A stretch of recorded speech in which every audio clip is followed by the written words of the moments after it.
সময়ের আমি যে কবিতাটা শুরু করব, সময়ের খেয়া। স্তব্ধ দুপুরে জানালার পাশে বসে স্মৃতির পাতায় পুরনো ধুলো ওড়ে। রঙিন ঘুড়িটা সেই কবে গেছে ছিঁড়ে, মন তবুও আজও ফেরে সেই ছাদ ঘুরে। জীবন মানে তো কেবলই এগিয়ে চলা, কিছু কথা রাখা, বাকি সব ফেলে বলা। হারিয়ে যাওয়া সে শিউলি ফুলের ঘ্রাণ স্মৃতির কিনারে আজও গাই পিছু টান। কেউ থাকে পাশে, কেউ বা যায় দূরে, গল্পের সব অন্য কোনো এক সুরে।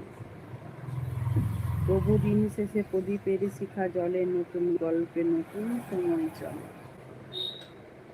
আমার কবিতাটা কার কার ভালো লাগলো আমাকে কমেন্টে অবশ্যই জানাবে।